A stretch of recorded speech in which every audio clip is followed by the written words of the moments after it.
Apesar do 1,5 m, Elis Regina foi a maior voz do Brasil. Estreias e agora o filme biográfico de Hugo Prata, Desculpa Perfeita para recordar a cantora e as coisas que aprendemos nos discos de Em Trevas. O palco recebe um clarão de luz que revela um pouco do sorriso inconfundível. O teu corpo é luz, sedução, poema divino cheio de esplendor. Canta Elis Regina por debaixo dos holofotes do Teatro Vilar em Lisboa. Teu sorriso prende, inebria e então tece essa fascinação. Amor continua, abre os braços esticados para o céu, fecha os olhos, e deixa alongar a palavra amor, soltando finalmente o sorriso de cara inteira e penteado a la garçom. Elis, simplesmente Elis, no Teatro Vilar em 1978, entre os jurados de festival RTP da canção que acharam pertinente premiar Daily Doe, nem que fosse para provar que Tosé Brito é homem para dançar com calças à boca de sino. Fascinação, a canção com que Elis abre o concerto no Vilaré, no intervalo do festival, é parte primordial do espetáculo Falso Brilhante, que conseguiu a proeza de estar 14 meses seguidos em cena, no Teatro Bandeirantes.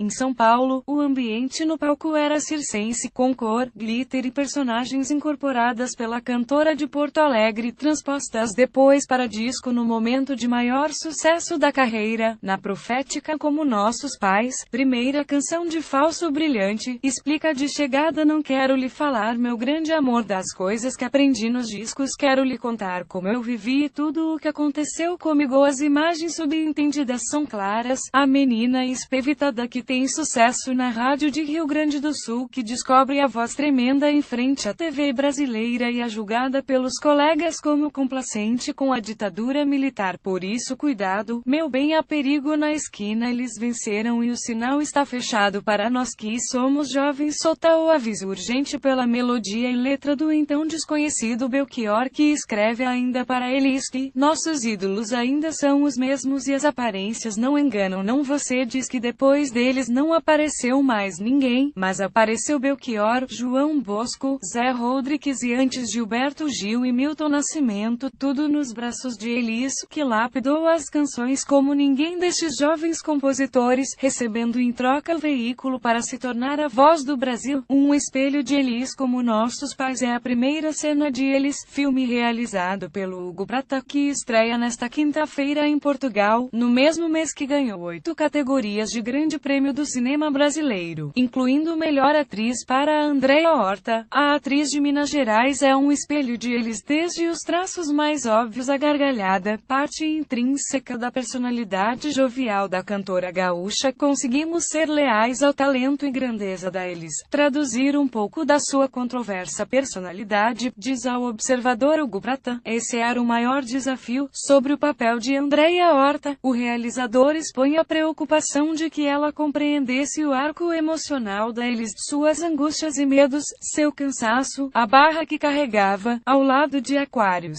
Elis foi o principal filme brasileiro do ano passado e, curiosamente, o filme que está a ofuscar a rentrée em 2017 é Como Nossos Pais, de Laís Bodansky, inspirado no título da canção como forma de representar o choque entre duas gerações. Seria essa canção também um retrato fiel da relação entre Elis e os pais? A relação com o pai era muito superficial. O pai era muito reservado, explica Júlio Maria, jornalista do Estadão e escritor da biografia Nada Será Como Antes, e a mãe era uma mulher simples, vinda da periferia de Porto Alegre, mais empolgada e presente na vida da filha. A cantora chegou desacreditada ao palco de Beco das Garrafas, na Rua do Vivier em Copacabana. O filme encena o encontro tumultuoso de Elis com o produtor e compositor Ronaldo Boscoli, talvez um reflexo da restante relação que resultou num filho. Infinitas discussões na esplêndida casa de São Conrado e divórcio poucos anos depois. A voz suave de Nara era um exato oposto, um arqui-inimigo, e Elis rapidamente entende que não era capaz de sussurrar canções. O seu repertório tinha de contar outra história. Ronaldo Boscoli e Luiz Carlos Miele promoviam apresentações curtas no Little Club do Beco e, apesar da rigidez de movimentos, a voz de Elis convence os dois para uma oportunidade nos palcos cariocas. O esforço não era por menos. Os concertos no Beco das Garrafas eram uma grande vitrine para o cenário bossa nova do Rio de Janeiro, onde a cantora gaúcha ouve pela primeira vez Nara Leão, a musa de movimento de Tom Jobim e João Gilberto. A voz suave de Nara era um exato oposto, um arqui-inimigo, e Elis rapidamente entende que não era capaz de sussurrar canções. O seu repertório tinha de contar outra história, além do futuro marido. No beco conhece Lenny Dale, o coreógrafo americano que lhe ensina a alegre dança dos braços giratórios, que levou alguns maldosos à alcunha Elis Regina, no conceito de que quem desdenha quer comprar. O filme torna-se numa história de amor quando a cantora cede aos avanços de Boscoli, e até acaba por aceitar uma sugestão radical alguns anos depois. Sabe a Mia Farrow, a atriz mulher do Sinatra, sabe, diz Boscoli, interpretado por Gustavo Machado, então cortou o cabelo curtinho, a la garçom, chiquérrimo, entendeu, sofisticado, moderno, esse enorme arrastão. Elis Regina Carvalho Costa nasceu em Porto Alegre, dia 17 de março de 1945, mas simplesmente Elis nasceu no Festival Nacional da Música Popular Brasileira, 1965, em direto para o Brasil na TV Excelsior, aos berros, na visão de uns, e cantando divinamente, na visão de outros.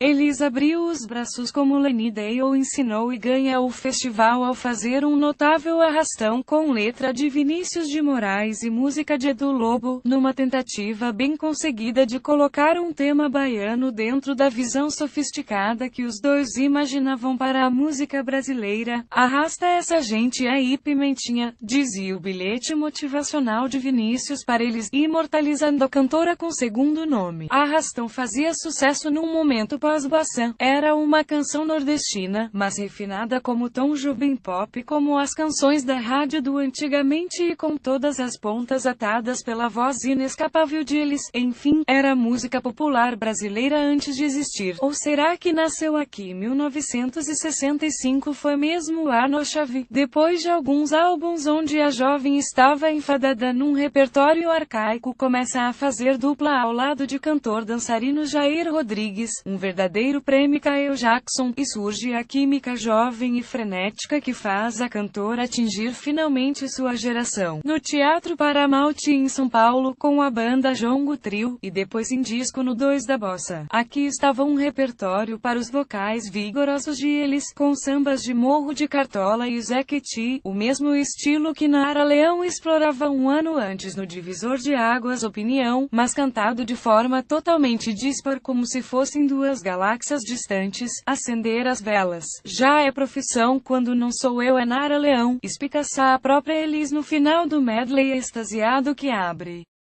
o disco. A relação entre as duas era muito complicada, até porque Nara namorou antes o Ronaldo Boscoli, revela o biógrafo, e a Elis se contrapõe ao canto da Nara, tentava se impor, mostrava como ela achava que se devia cantar, fazia vários ataques públicos e na imprensa, apesar da pimenta na língua. Nara manteve a atitude love peace de sempre. A hostilidade entre as duas é captada em cena no filme, com a pimentinha sempre dramática e pulsante.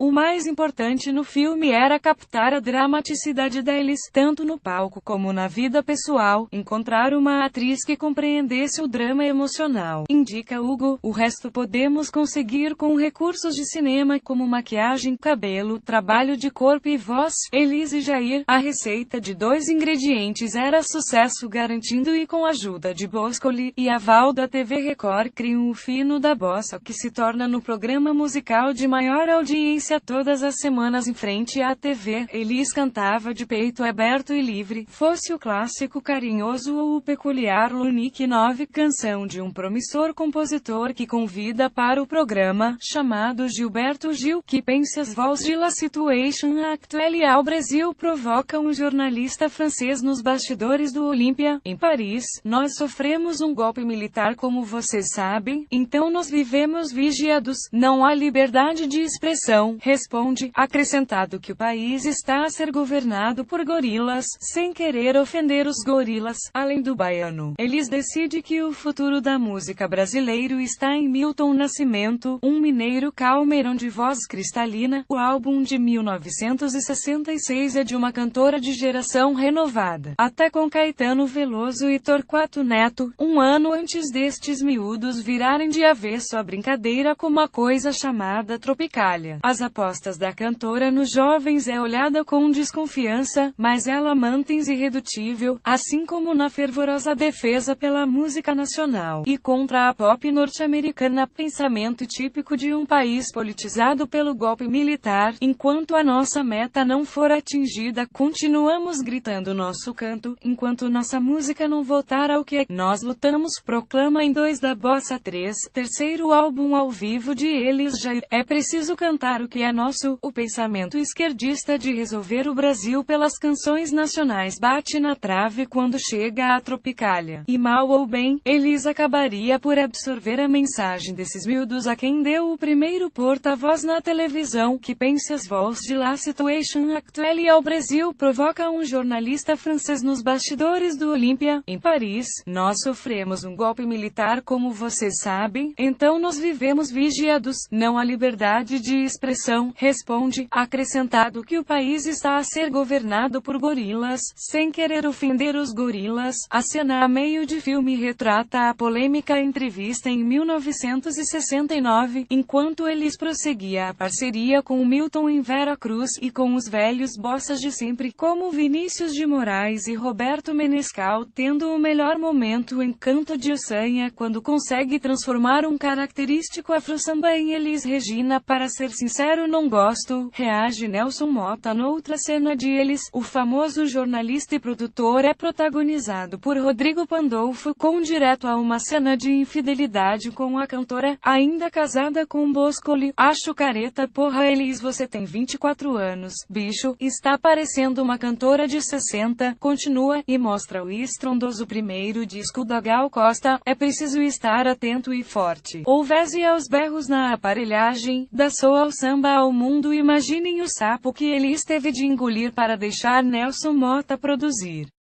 um disco seu com guitarras elétricas, a mesma Elis que foi protagonista da passeata contra as guitarras elétricas nas ruas de São Paulo, que renega a frivolidade da jovem guarda, e que agora estava no estúdio a cantar Roberto Carlos, em pleno verão, como não podia deixar de ser. Tem a melhor versão de As Curvas da Estrada de Santos, porque qualquer coisa que a Pimentinha toca, se torna na melhor versão, ao lado de Tim Maia, ataca a soul, e com Jorge Ben dá um ambiente de samba rock a todo disco, recheado de metais, bem black music, bem swingado, bem 1970. O Nelson tem a importância de modernizar a Elis, confirma Júlio. Ela disse ao Nelson que queria ficar moderna, fazer um disco mais conectado, um disco de cantora popular, e ele lhe mostra coisas que Elis não ouvia, como Beatles e Crosby, Stills Nash. No ano seguinte, segue o baile, grava a sequência impensável de Black's Beautiful Cinema Olympia Golden Numbers dos Beatles, e a censura embirra estranhamente com Black's Beautiful por suposta apologia aos Black Panthers, quando na realidade foi composta pelo Betinho Loiro, Marcos Valle e irmão, que fazem os versos engraçados de Hoje Cedo. Na Rua do Ouvidor, quantos brancos horríveis eu vi, eu quero um homem de cor, um deus negro do Congo ou daqui que se integre no meu sangue europeu clássico, pois claro, no filme, apaixona-se primeiro pelo piano de César Camargo Mariano, e só depois pelo homem. A relação com Boscoli estava mais de que condenada e encontrou no pianista um parceiro musical, e pai de 2 filhos, entre eles a célebre cantora Maria Rita. Elis,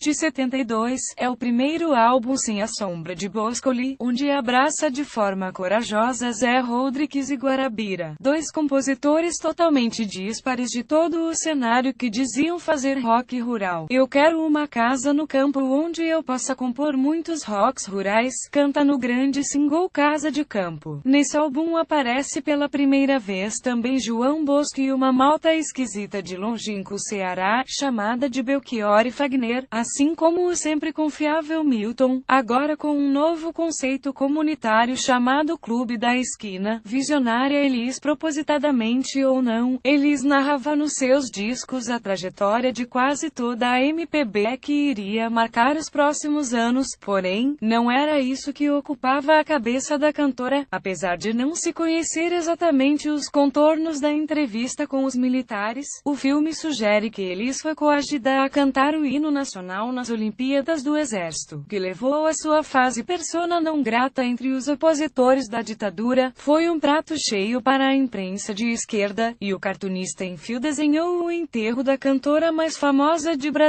No ano seguinte, durante um festival, Caetano teve de chamar a atenção à plateia e a desinteressada de Elis e exigiu no microfone que respeitem a maior cantora desta terra, e quando ninguém esperava, surge um violão insistente, e duas notas do velho conhecido piano de Tom Jobim: é pau, é pedra, é o fim do caminho, é um resto de toco, é um pouco sozinho, é um caco de vidro, é a vida, é o sol, é a noite, é a morte, é o laço, é o anzol, é peroba do campo, é li suave, quase nara, em pleno 1974, é o nó da madeira, responde Tom. Era Eliston, era o regresso triunfal da cantora, era uma cápsula no tempo para o melhor da bossa nova, era uma música demasiado perfeita para ser ignorada, era um mistério profundo. A dupla grava em Los Angeles, Califórnia, o álbum que consegue tornar todas estas regravações nas versões oficiais das canções, como se isso fosse possível. A própria Águas de Março foi um achado de Roberto Menescal na casa de Tom, uma canção quase esquecida que se tornou na macate para como os timbres de mulher e homem devem deitar-se numa canção. O êxito arrebatador serviu para a cantora fazer finalmente o que sempre quis, um concerto itinerante de resistência, meio circense, com jovens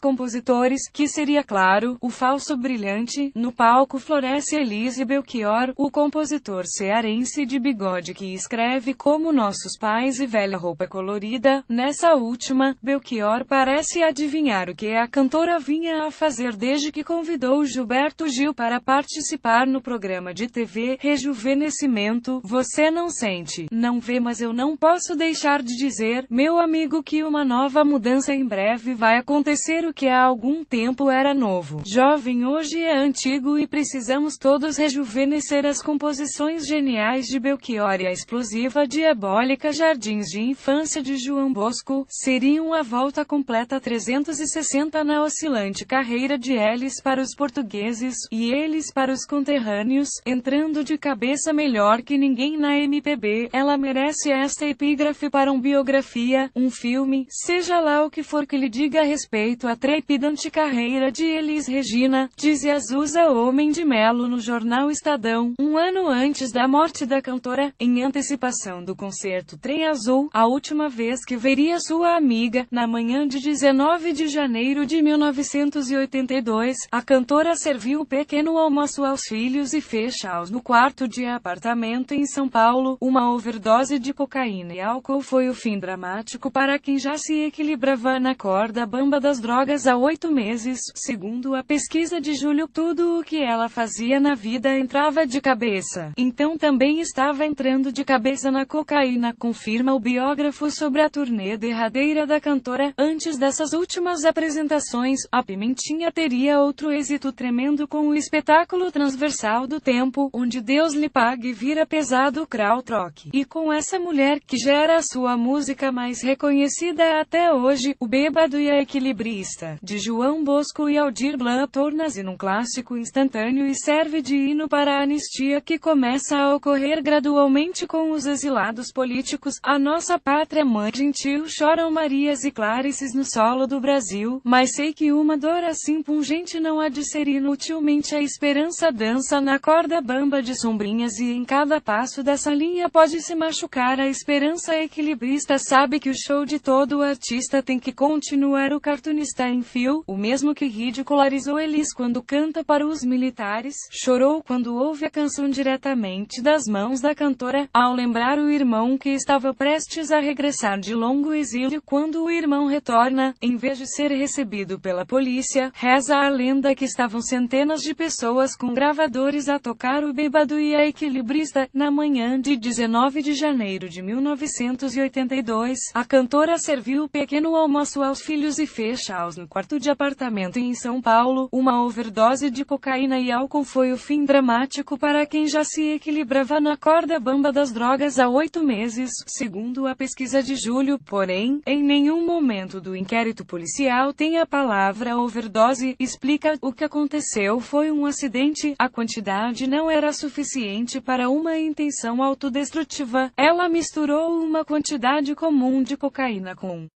bebida alcoólica, potencializando o efeito da cocaína. O corpo foi velado em apoteose no Teatro Bandeirantes, no mesmo palco onde cantou Como Nossos Pais e imortalizou os versos de Belchior. Não quero lhe falar, meu grande amor, das coisas que aprendi nos discos, quero lhe contar como eu vivi e tudo o que aconteceu comigo.